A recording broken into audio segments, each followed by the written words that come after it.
আশাব ফাউন্ডেশনের পক্ষ থেকে বাড্ডা, গুলশান, হাতিরঝিল, রামপুরা সংগঠনের মাধ্যমে বাংলাদেশের সকল মানুষ এবং অসহায় যারা লাঞ্ছিত বঞ্চিত অসহায় মানুষ, এই অসহায় মানুষের পাশে দাঁড়ায় এই বাংলাদেশের যে সর্বোচ্চ এবং অসহায় মানুষের পাশে দাঁড়ায় আন্তর্জাতিক মানবাধিকার আইন সহযোগিতা কেন্দ্র।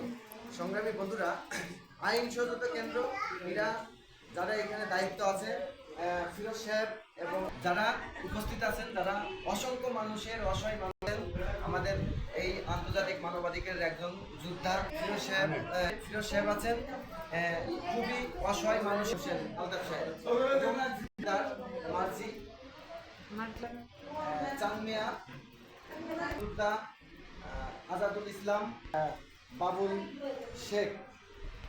আমরা যারা এখানে যারা আমাদের সঙ্গে যারা মানবাধিকারের কাজ করে এদেরকে পরিচয়টা দিলাম। আমরা জানতে চাবো যে একজন প্রতিবন্ধী অসহায় মানুষ, এই অসহায় মানুষের যে কি দুর্দশা, তারা কিভাবে জীবনযাপন করছে, এখানে যারা আছে তাদেরকে এবং তাদের অরিজিনাল যে কি কষ্ট একজন প্রতিবন্ধী হওয়া, দৃষ্টি প্রতিবন্ধী হওয়া কি কষ্ট তাদেরকে। বন্ধুরা দেখেন, বাংলাদেশের যেটা রাষ্ট্র দায়িত্ব নেওয়ার কথা ছিল যে একজন অসহায় মানুষ এবং প্রতিবন্ধী মানুষ, একজন কৃষক মানুষ, অসহায় মানুষদের রাষ্ট্র দায়িত্ব নিবে, সেই পাশে আমরা দাঁড়িয়ে কারিম ভাই, এবং সে দুই হাত নাই, তার পা নাই, কিন্তু তার ফ্যামিলি এবং তার বাচ্চা মা বাবা সহ এই জীবন যুদ্ধ করে মানুষের কাছে হাত পেতে সংসার চালাচ্ছে। আমরা এখন তার কাছ থেকে তার নামটা এবং সে কর্ম করে কিভাবে জীবনযাপন করছে সেইটা আমরা তার কাছে জানবো। আপনার নাম? আপনি সারাদিন ভিক্ষা করেন, ভিক্ষা করে কত টাকা দিন ইনকাম হয়?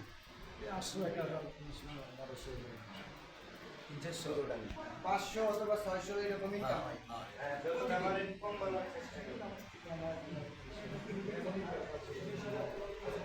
700 টাকা হয়। তাহলে সেই ক্ষেত্রে আপনার ফ্যামিলিতে আপনার জনসংখ্যা কয়জন? 2 মেয়ে, 1 ছেলে।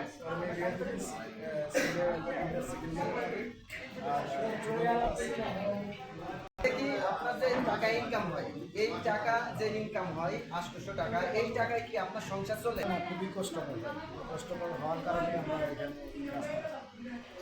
রোদ্রে ভিজে, রোদ্রে বৃষ্টিতে ভিজে যে আপনারা মানুষের কাছে হাত পাতেন, এই যে আসলে কতখানি কষ্টকর। আপনাদেরকে আসলে ভালো চোখে দেখে না খারাপ চোখে দেখে?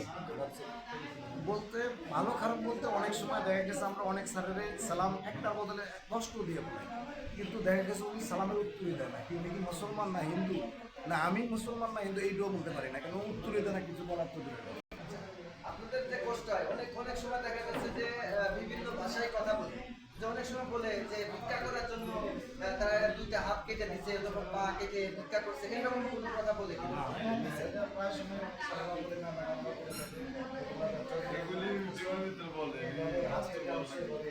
অনেক সময় বাবা দেখেন আমার হাতে আঙুল আছে, যেটা হাত সাইডে আমি ওটাতে এখন আঙুল কোনো ব্যবস্থা নেই, এইভাবেই আমি দেখেন দেখেন স্যার হাতে আঙুল আছে, এটাতে কোনো কাটার মতো কোনো ব্যবস্থা নেই, কাটলে তো আর এই আঙুল জন্মাবে, এটা প্রমাণ, এটা দেখেন, এটা দেখলে হয়তো জন্ম থেকে।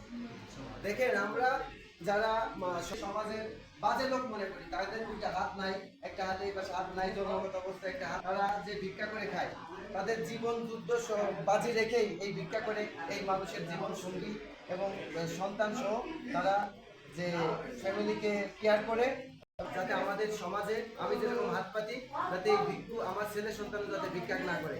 আমি আর একজনকে বলবো, সে একজন এই দৃষ্টি প্রতিবন্ধীকে আমরা একটু তার যে জীবন দশা এইটা আমরা তার কাছ থেকে একটু শুনবো। আপনার নাম কি? আপনার নাম কি? গ্রামের বাড়ি কোথায়? মাইমাইসিং। আপনি কি জন্মগতই প্রতিবন্ধী?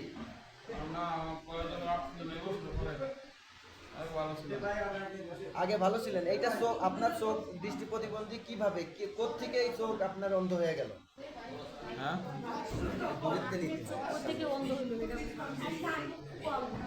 চোখ কেমন হয়েছে আমার যে যেভাবে হয়েছে এবার মানুষের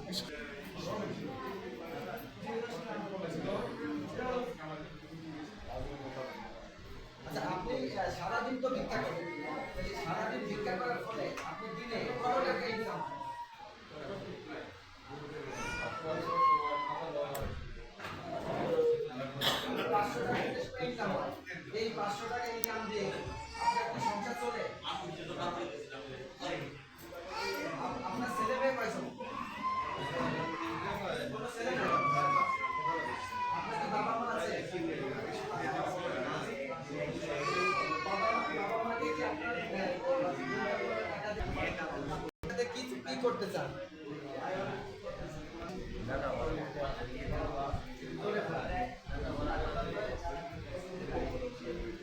মানে আপনাদের প্রতিটা বাচ্চা, আপনি যখন মানুষের কাছে হাত পাতেন, আপনার এই তিনটা বাচ্চাকে আপনি কি হাত পাতাবেন নাকি পড়াশোনা করাবেন?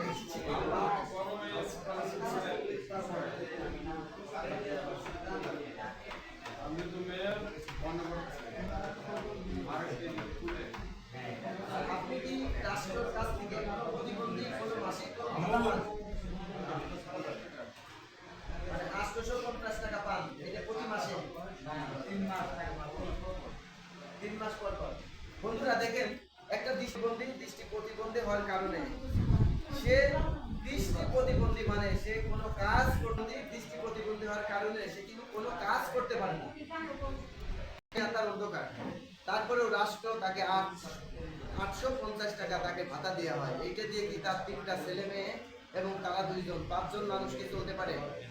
এই হলো আমাদের দেশের সমাজ এবং রাষ্ট্র ব্যবস্থা। আমরা আর একটা দৃষ্টি প্রতিবন্ধী আপনার আপনার নাম কি?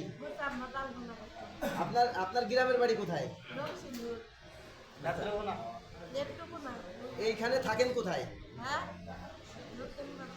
মানে ঢাকায় কোথায় থাকেন?